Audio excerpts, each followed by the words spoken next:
예, 사도행전 강의 1회차입니다. 오늘 첫 회고요. 오늘부터 시작해서 사도행전을 시작하도록 하겠습니다.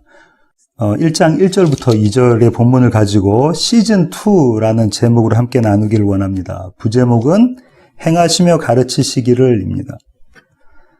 요즘 전 세계적으로 한국 열풍, 한류 바람이 이렇게 불었지 않습니까? K-POP, BTS로 시작한 K-POP, 그 다음에 영화 기생충, K-무비가 아카데미 사관왕을 했었죠. 작품상까지 받고. 그 다음에 요즘은 코로나 바이러스 때문에 K-방역이 인기를 얻고 있습니다. 세계 도처에서 한국이 어떻게 이 코로나 바이러스를 극복하고 있는지, 방역 사례들을, 그리고 또 그런 것들을 약품, 또 여러 가지 장비들을 좀 공급해달라고 그렇게 요청하고 있죠. 그래서 요새는 또 K-푸드, 이렇게 라면, 그 다음에 여러 가지 쌀, 이런 것까지도 공급해달라고 하고 있습니다. 아마도 이런 한류 열풍의 시작은 K-드라마, 한국 드라마였을 거라고 생각하는데요. 아주 오래전에 이영애 씨가 주인공으로 등장한 대장금이라는 드라마가 있었죠. 저도 봤었는데, 그 드라마가 아시아권은 물론 중동, 그 다음에 유럽, 그 다음에 남미까지 휩쓸고 지나갔죠. 그 다음에 이렇게 한류가 만들어졌습니다. 정말 한국 드라마는 재미있습니다. 보면 볼수록 거기에 빠져들게 되죠. 여기서 어릴 적부터 자란 우리 두 딸 다니, 준이도 매일 하루에 한 편씩 한국 드라마를 거의 매일 보고 있습니다. 우리가 살고 있는 이 미국에는 미국 드라마가 있는데 이른바 미드라고 하는 것이 있습니다. 이 드라마도 세계적으로 인기를 얻고 있는데요. 재미있기도 하지만 또 한편으로는 영어를 배우고자 하는 사람들이 이 미드를 봅니다. 왜냐하면 이 미드에는 살아있는 영어가 있기 때문에 그렇죠. 대체로 미드는 시리즈라는 이름 대신에 시즌으로 이어갑니다. 시즌 1, 시즌 2, 시즌 3 이렇게 이어가죠. 20개에서 26개 정도가 한 시즌이라고 이야기하고 그거를 이제 공고를 하고 있는데요. 요즘은 이 시즌이 자꾸 짧아져가지고 열 몇 편, 10편 남짓한 그런 시즌 드라마도 있습니다. 시즌은 같은 주인공들이 등장하지만 또 앞선 내용들을 이어가지만 무언가 조금 앞선 시즌과 다른 분위기에서 펼쳐지는 것이 그 다음 시즌이죠. 오늘부터 시작하는 사도행전은 바로 이 두 번째 시즌에 관한 이야기입니다. 다시 말해서 시즌2입니다. 이 사도행전은 이름이 한글 번역에서는 사도행전이라고 이야기를 하고 있지만 영문 번역에서는 그냥 액츠, 다시 말하면 행전이라고 번역하고 있습니다. 2세기 이후부터는 대부분이 다 수가 맞춰지니까 성령 행전이라고 이야기해야 된다. Act of the Holy Spirit이라고 이야기를 해야 된다. 이렇게들 주장하는 신학자들도 있습니다. 유명한 신학자 잔 스타트는 이렇게 이야기하죠. 사도행전이라는 이름은 인간에게 너무 많이 포커스를 한 것이고 성령 행전은 신적인 요소만 너무 집중해서 강조한 것이다. 이 사도행전이라는 것은 그분의 사도들을 통해서 그분의 영에 의해서 보여진 예수 그리스도의 행하심과 가르치십니다. 이렇게 이야기합니다. 그래서 이 잔 스타트 같은 목사님은 영어 성경의 이름 액츠에 동의하는 편이죠.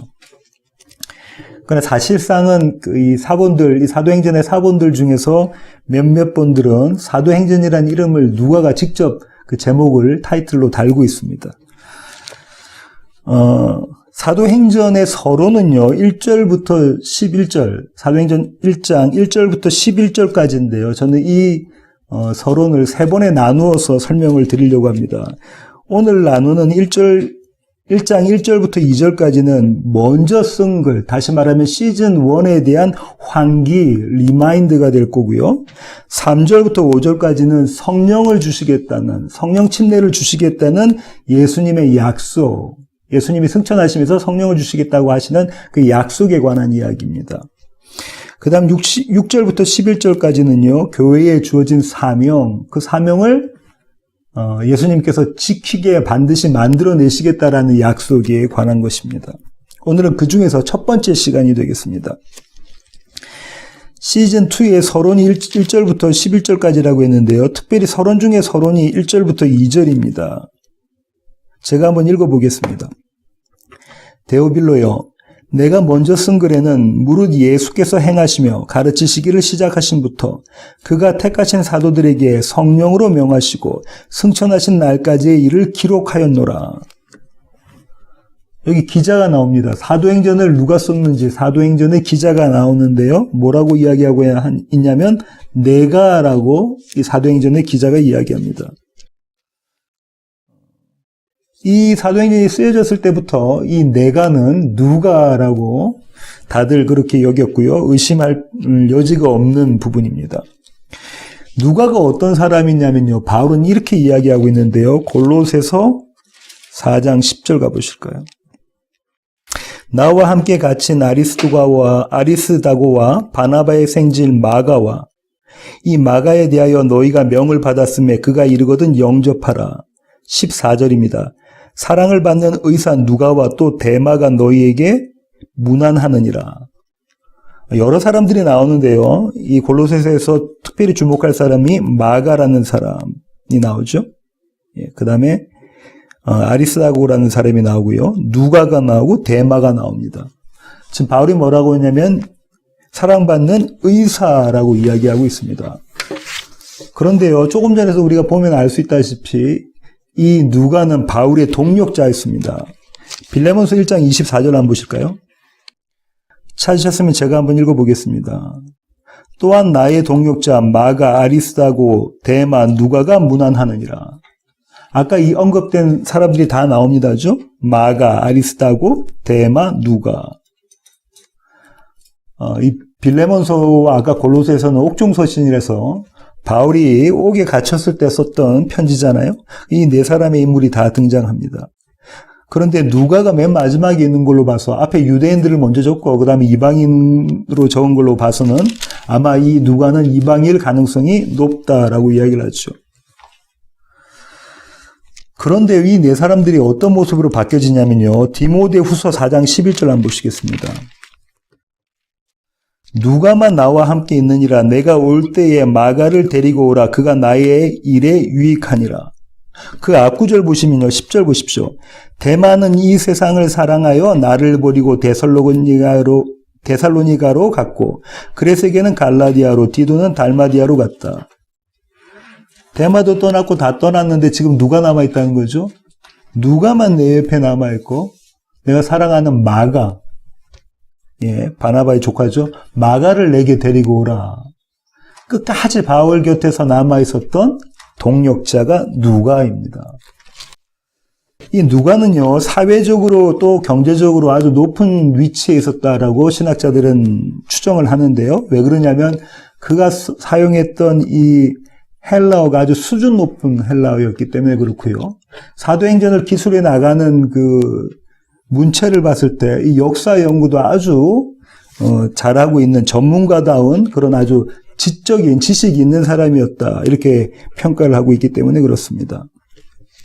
다시 오늘 본문인 사도행전 1장 1절부터 2절로 돌아오시면요. 이 사도행전이라는 책을 받는 사람, 다시 말하면 수신자가 누구냐면요. 데오빌로입니다. 데오빌로라는 이름의 뜻이 어떤 거냐면 하나님께 사랑을 받는 사람, 아니면 하나님을 사랑하는 사람.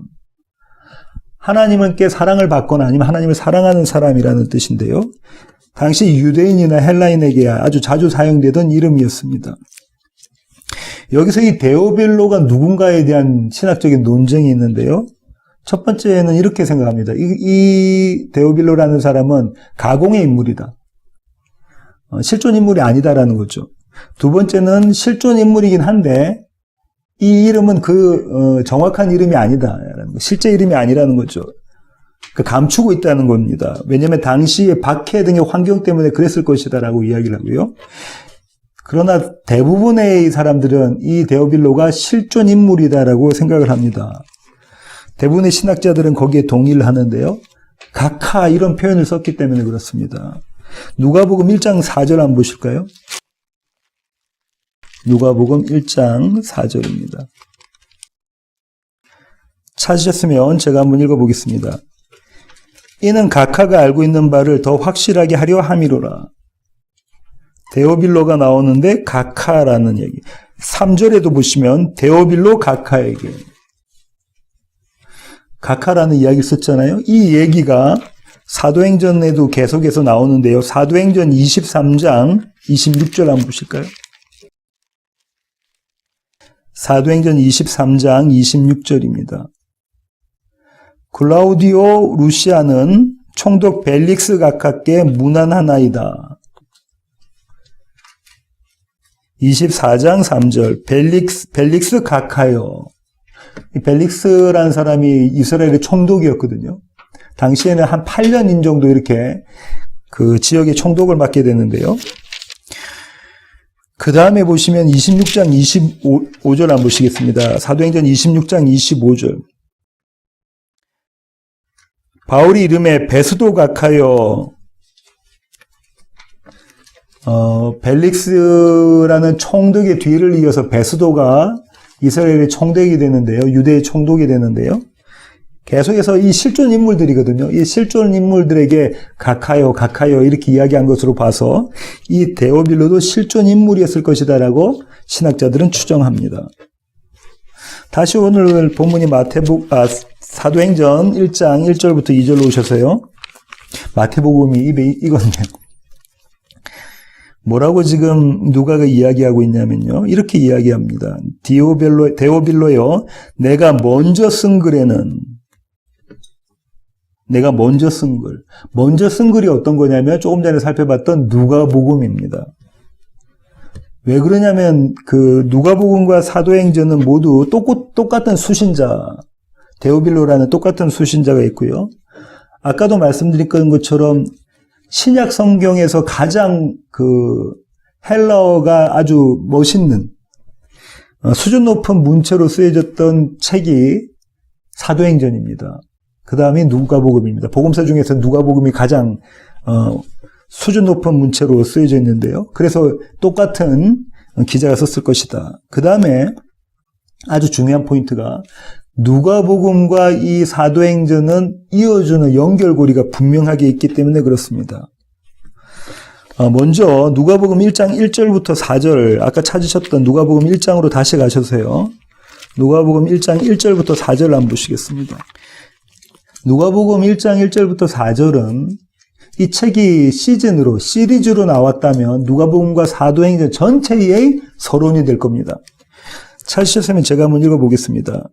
우리 중에 이루어진 사실에 대하여 처음부터 목격자와 말씀에 일꾼된 자들이 전하여 준 그대로 내력을 저술하려고 붓을 든 사람이 많은지라. 그 모든 일을 근원부터 자세히 미루어 살핀 나도 데오빌로 각하에게 차례대로 써보내는 것이 좋은 줄 알았노니 이는 각하가 알고 있는 바를 더 확실하게 하려 함이로라. 지금 뭐라고 누가가 맨 마지막 절 4절에 이야기하고 있냐면요. 각하가 알고 있는 것을 더 확실하게 하기 위해서, 다시 말하면 이미 데오빌로라는 이 사람은 예수를 믿는 신자였다는, 성도였다는 거죠. 근데 그가 알고 있는 것을 더 확실하게, 그에 더 확신을 주기 위해서 내가 이 첫 번째 시즌 누가복음과 이 두 번째 시즌 사도행전을 그분에게 드린다. 이렇게 지금 이야기하고 있습니다. 이것이 누가복음과 사도행전의 기록 목적이라는 것이죠. 우리는 어떤 암시를 받습니다. 시즌2에 대한 암시를 받는데요. 누가가 이렇게 이야기했잖아요. 내가 먼저 쓴 글에는, 데오빌로여, 내가 먼저 쓴 글에는 이 안에 어떤 그 이면적인 암시가 담겨져 있냐면요. 묵시적 암시죠. 이제 내가 쓰는 글에는 이라는 암시가 담겨져 있습니다. 이전에 먼저 내가 쓴 글에는 이러이러했는데 이제 내가 쓰는 글에는 이러이러하다라는 것을 담고 있죠. 그래서 독자로 하여금 그가 지금부터 무슨 이야기를 할 건지, 어떤 스토리를 풀어낼 건지, 무엇을 기록할 건지에 대해서 궁금증, 관심을 갖게 만들고 있습니다. 시즌 1과 시즌 2, 시즌 1과 시즌 2가 인터페이스가 되는 부분이 있는데요. 정첩이라고 하죠. 한국말로 경첩이라고도 합니다. 영어로는 힌지라고 하고 해서 무언가 이 사물 두 개를 붙이는 거 있잖아요. 그러니까 정첩. 이 정첩점이 있는데요. 다시 말하면 힌지 포인트가 있는데요. 그게 뭐냐면 승천이라는 단어입니다. 2절에 나오죠? 그가 택하신 사도들에게 성령으로 명하시고 승천하신 날까지의 일을 기록하였느니라. 승천이라는 단어가 나옵니다. 영어로는 ascension이라고 하는데요. 승천. 이 승천이라는 것은 첫 번째 이야기의 종결점이면서 동시에 두 번째 이야기의 시작점입니다. 누가는 예수님이 승천으로 이야기를 마감하고요. 사도행전은 예수님이 승천하셨던 사건을 가지고 이야기를 시작합니다. 이 땅에서의 예수님의 사역의 마감이 승천이라는 것인데요. 누가복음 24장 맨 마지막 장 마지막 구절을 보겠습니다. 누가복음 24장 50절부터 53절입니다. 예수께서 그들을 데리고 베다니 앞까지 나가사 손을 들어 그들에게 축복하시더니 축복하실 때에 그들을 떠나 하늘로 올려주시니 그들이 그에게 경배하고 큰 기쁨으로 예루살렘에 돌아가 늘 성전에서 하나님을 찬송하니라. 예수님의 승천 사건 이것이 이 이벤트가 예수님의 이 땅에서 사역의 마지막이다라고 누가가 이야기하고 있죠. 똑같이 이어지는 게 사도행전 1장 9절부터 11절을 보실까요? 이 말씀을 마치시고 그들이 보는데 올려져 가시니 구름이 그를 가리어 보이지 않게 하더라. 올라가실 때에 제자들이 자세히 하늘을 쳐다보고 있는데 흰옷 입은 두 사람이 그들 곁에 서서 이르되 갈릴리 사람들아 어찌하여 서서 하늘을 쳐다보느냐. 너희 가운데서 하늘로 올려주신 이 예수는 하늘로 가심을 본 그대로 오시리라 하였느니라. 두 가지 이 승천 사건이 오버랩되고 있지 않습니까? 이 오버랩되면서 예수님의 승천을 사건을 가지고 지금 뭘 누가가 이야기하려고 하는 거냐면 이런 겁니다. 예수님의 이 땅에서의 사역은 마감했으나 예수님의 사역은 계속된다라는 것을 지금 보여주기 위한 것이죠. 이 정첩 부분, 이 연결 부분의 내용은 이런데요. 누가복음 24장 44절부터 49절 한번 보실까요? 누가는 예수님의 사역의 맨 마지막 부분에 예수님의 사역 전체를 이렇게 요약하고 있습니다. 서머리하고 있는데요. 또 이르시되 내가 너희와 함께 있을 때에 너희에게 말한 바 곧 모세의 율법과 선지자의 글과 시편의 날을 가리켜 기록된 모든 것이 이루어져야 하리라 한 말이 이것이라 하시고 뭐라고 말씀하시냐면 모세 오경부터 역사서, 시가서, 예언서에 있는 모든 말씀이 구약 39권이 이것을 가리키는 것이다 라고 이렇게 말씀하시고요.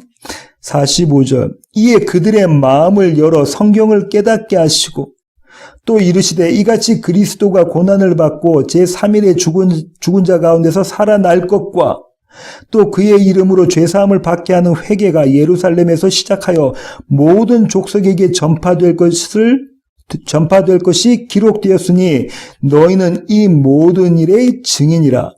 볼지어다 내가 아버지께서 약속하신 것을 너희에게 보내리니 너희는 위로부터 능력으로 입혀질 때까지 이 성에 머물라 하시니라.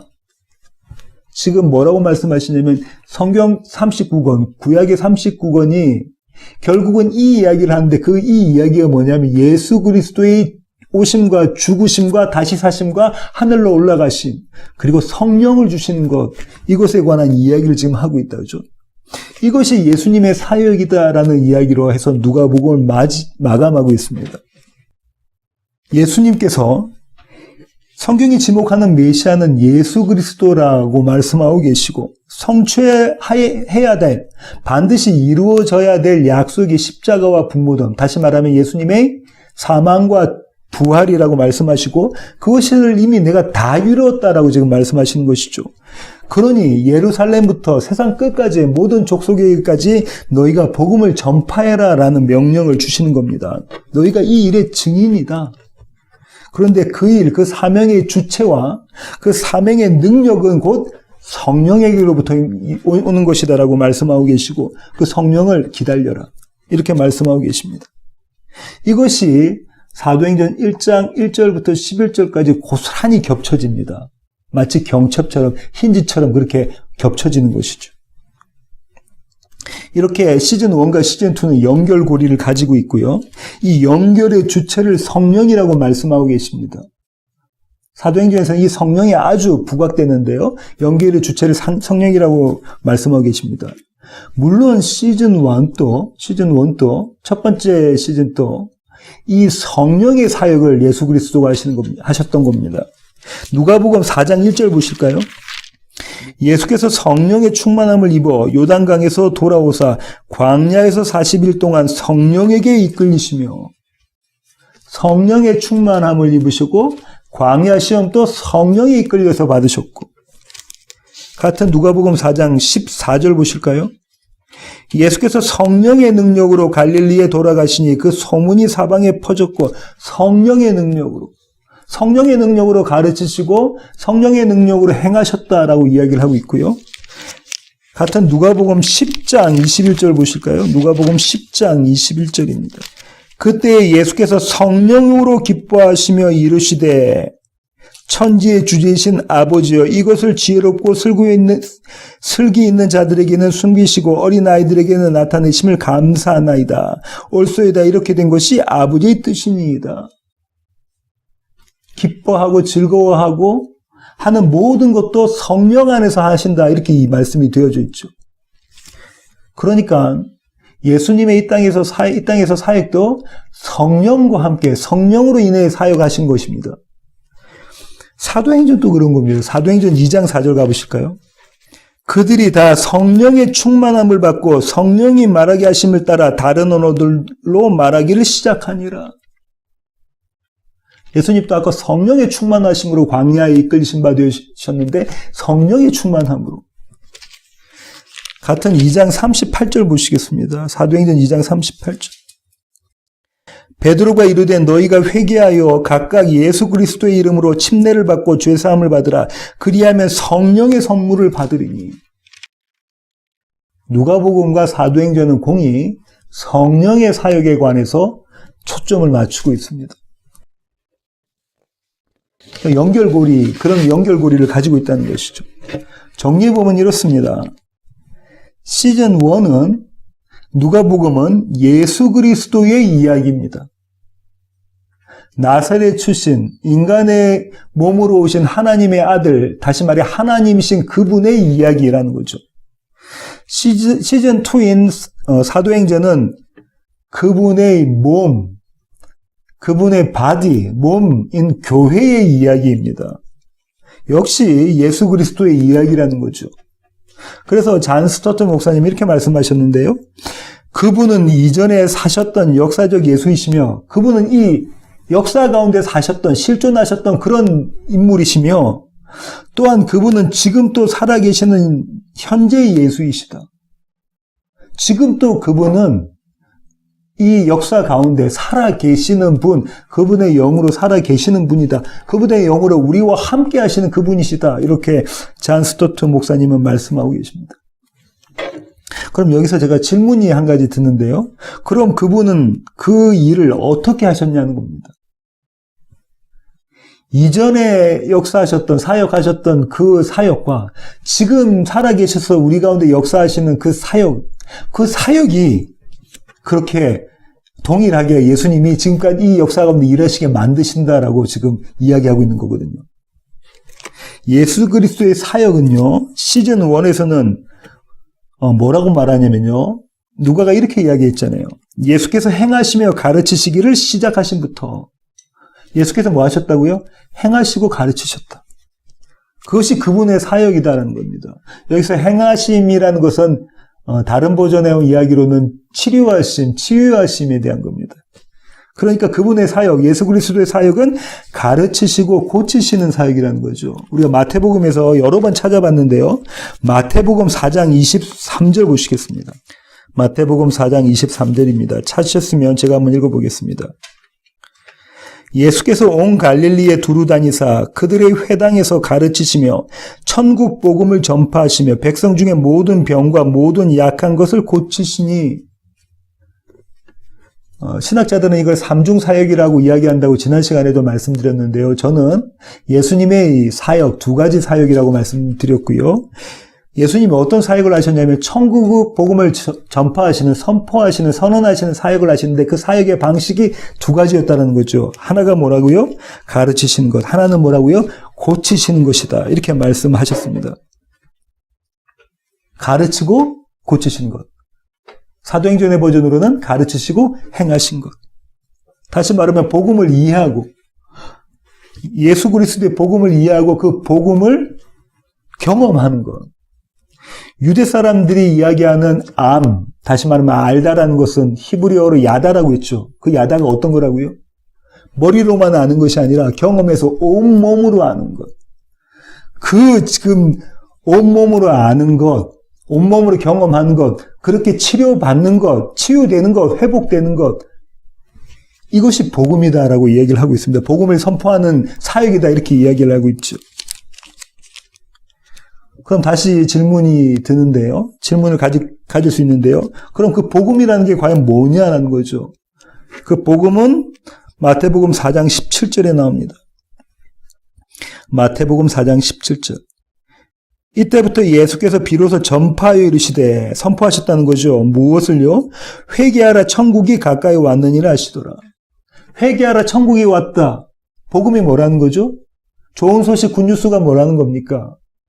천국이 왔다라는 겁니다. 하나님의 나라가 왔다. 그것이 복음이라는 거죠. 이 복음을요, 누가는 이렇게 이야기합니다. 누가복음 4장 16절부터 19절 가보실까요?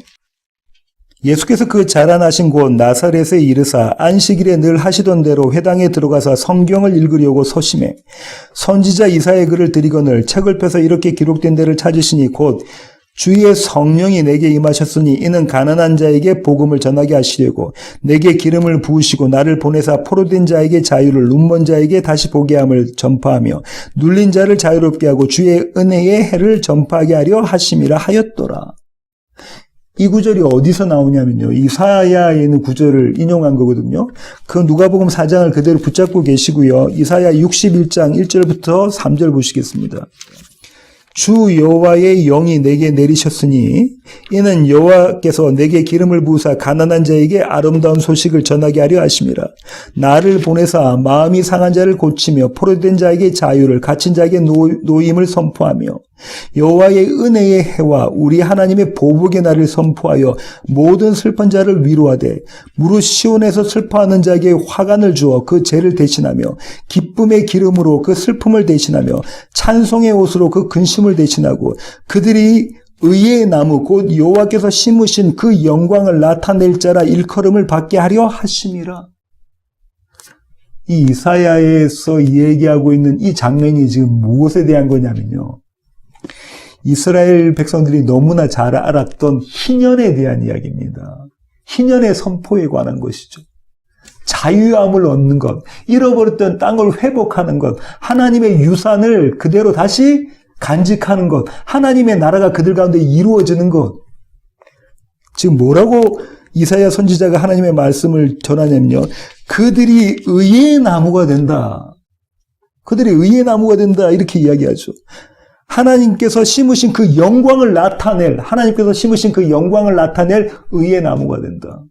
무슨 얘기냐면 의가 예수 그리스도시니까 예수 그리스도를 그들의 땅 가운데, 그들 가운데 심으신다. 그렇게 해서 하나님이 하나님의 영광을 받으신다. 이게 복음이라는 겁니다. 희년의 메시지 복음. 다시 누가복음으로 돌아오시면요. 이 메시지, 희년의 메시지 복음. 이제 하나님의 나라 천국이 왔다. 내가 바로 그 천국, 그 하나님의 나라를 가지고 온 내가 메시아다. 이렇게 선언이 되어졌잖아요. 그런데 이스라엘 백성, 그 고향 나사렛 사람들이 어떻게 이야기하냐면 이렇게 이야기합니다. 20절과 21절 보실까요? 책을 덮어 그 말은 그 맡은 자에게 주시고 앉으시니 회당에 있는 자들이 다 주목하여 보더라. 이에 예수께서 그들에게 말씀하시되 이 글이 오늘 너희 귀에 응하였느니라 하시니 이 이사야의 말씀이 이 희년의 메시지가 이 복음이 이 하나님의 나라가 너희 가운데 임했다. 왜죠? 의 대신 예수 그리스도가 너희 가운데 함께하니까. 너희와 함께 하니까 내가 바로 그이니까, 내가 바로 그 의니까, 내가 바로 그 희년의 주인공이니까, 내가 너희와 함께하는 내가 바로 그 생명이니까, 구원이니까. 너희 가운데 응했어. 이루어졌어. 테텔레스 타이 다 이루어져서 성취되었어. 이렇게 선언을 해주시는 겁니다. 복음이 왔다. 천국이 왔다. 그러니까 그 이스라엘이 이렇게 반응을 합니다. 22절 보실까요? 그들이 다 그를 증언하고 그 입으로 나오는 바 은혜로운 말을 놀랍게 여겨 이르되 이 사람이 요셉의 아들이 아니냐. 뭐라고요? 이 사람이 요셉의 아들이 아니냐. 이 사람이 우리가 아는 그 목수의 아들, 그리고 그 자신도 목수인 그 사람 아니냐. 대패 잡고 나무 깎던 그 사람 아니냐. 우리가 그가 태어날 때부터 같이 보았거든. 자기가 메시아라고, 하나님이라고, 하나님의 아들이라고 이야기하고 있다. 도대체가 받아들일 수 없는 거죠. 이 모습을 요한은 이렇게 이야기합니다. 요한복음으로 가보실까요? 요한복음 1장 5절 한번 보시겠습니다. 4절부터 제가 읽어보겠습니다. 그 안에 생명이 있었으니 이 생명은 사람들의 빛이라. 빛이 어둠에 비치되 어둠이 깨닫지 못하더라. 9절 참빛 곧 세상에 와서 각 사람에게 비추는 빛이 있었나니 그가 세상에 계셨으며 세상은 그로 말미암아 지은 바가 되었으되 세상이 그를 알지 못하였고 자기 땅에 오매 자기 백성이 영접하지 아니하였으나. 지금 뭐라고 하고 있냐면 이 나사렛 회당에서 일어난 사건을 요한은 그대로 이렇게 이야기하고 있네. 세상이 이렇다는 거죠. 모든 사람들이 다 이렇다는 겁니다. 그런데 그 가운데서 복음이 있습니다. 기쁜 소식, 즐거운 소식, 복된 소식이 있는데요. 12절부터 보시겠습니다. 영접하는 자, 곧 그 이름을 믿는 자들에게는 하나님의 자녀가 되는 권세를 주셨으니 이는 혈통으로나 육정으로나 사람의 뜻으로 나지 아니하고 오직 하나님께로부터 난 자들이니라. 말씀이 육신이 되어 우리 가운데 거하시며 우리가 그의 영광을 보니 아버지의 독생자의 영광이요 은혜와 진리가 충만하더라. 모두 다 이렇다는 겁니다. 모두 다 저 사람 저 친구 저거 나사렛 출신의 목수의 아들, 그 자신 또 목수였던 사람 아니야? 아무 별 볼 일 없는 사람 아니야? 다들 그렇게 이야기하고 반응하고 있을 그때에 이 모든 이사야의 말씀이 다 이루어졌다고 말씀하실 때 그렇게 반응하고 있을 때에 뭐라고 지금 요한이 이야기하냐면 그 가운데 누가 있다고요? 하나님이 택하신 자들이 있어서 이들이 자신의 어둠을 알고 빛을 받아들이더라. 이렇게 이야기하고 있네요. 그러면서 이렇게 이야기하고 있죠. 14절 보십시오. 말씀이 육신이 되신 그 빛이 되신 그분이, 생명 되신 그분이 예수 그리스도가 우리와 함께 거하니까, 우리와 함께 하니까 그들이 어떻게 된다죠? 하나님의 영광을 보았다라고 이야기를 하고요. 은혜와 진리가 충만하더라고 이야기하고 있습니다. 왜냐하면 하나님의 영광 되신, 하나님의 의 되신, 하나님의 진리 되신, 은혜 되신 그분이 우리와 함께함으로 그들이 그렇게 되더라. 아까 이사야 61장에서 이야기하고 있는 희년에 대한 이야기가 여기서 그대로 이야기되고 있죠. 이 일을 예수님이 이 땅에서 사역 가운데 하셨다는 거예요. 어떻게 해요? 어떻게 완성하셨죠? 예수님이 십자가에서 달리심으로 그렇게 우리를 대신해서 우리를 또 대표해서 죽으심으로 그리고 다시 사흘 만에 그 사망에서부터 일어나심으로 생명을 얻으심으로 이 일을 다 이루었다 이렇게 말씀하셨죠. 이게 시즌 1에 대한 이야기거든요. 근데 시즌 2는 암시적으로 그 예수님이 행하시며 가르치신 것을 이제 그분의 제자인 사도들이 행하며 가르치기 시작하더라라는 겁니다. 사도들이 누구의 이름으로? 나사렛 예수의 이름으로 이 일을 하더라는 겁니다. 나사렛 예수의 이름으로 가르치고 나사렛 예수의 이름으로 일으키더라는 겁니다. 회복시키더라는 거죠. 그 복음을 경험하게 하더라. 하나님의 나라가 임재를 경험하게 하더라. 이것이 시즌2 사도행전의 이야기다. 그분이 지금 또 그분의 이야기를 예수님의 이야기를 그들을 통해 다시 말하면 교회 우리를 통해 이루어가고 계신다. 그분이 아직도 사역하고 계신다. 여전히 사역하고 계신다. 이 이야기를 하고 있는 것입니다. 오늘 설교의 결론을 맺도록 하겠는데요. 설교 제목이 시즌2입니다. 누가는 이 시즌2를 어떻게 시작했냐면요. 내가 먼저 쓴 글에는 이렇게 썼죠. 내가 먼저 쓴 글에는. 그 의미는요, 조금 전까지 우리가 살펴본 것처럼 이런 암시적인 뜻을 가지고 있는데요. 이제 내가 쓰는 글에는, 내가 먼저 쓴 글에는 나사렛 출신의 예수 그리스도가 이런 사역을 감당하셨다. 이렇게 복음을 선언하셨다. 희년을 선포하셨다. 이것이 시즌 1이라면요. 내가 지금부터 쓰는 이 글에는 그 예수님이 우리와 함께 하셔서 그분의 일을 계속해서 이어가신다. 이것이 암시되어 있는 거죠. 하나님의 희년을 성취하신 그 주님은 그분의 영으로 지금 또 우리에게, 지금 또 나에게 행하시며 가르치신다는 겁니다. 무엇을요? 복음을. 그 희년의 의미를 가르치시고 행하신다. 우리가 깨달아 알고 경험하게 하신다는 거죠. 그리고요, 동시에 그렇게 알게 돼서 예수 그리스도의 증인된 자들, 예수 그리스도의 제자된 자들을 통해서, 이런 나를 통해서 나의 이웃에게, 하나님의 택하신 백성들에게 동일하게 가르치시고 또 동일하게 경험하게 하신다. 행하신다. 치료하신다. 그 희년을 이 그들 가운데 이루어 가신다는 겁니다. 누구를 통해서요? 나를 통해서.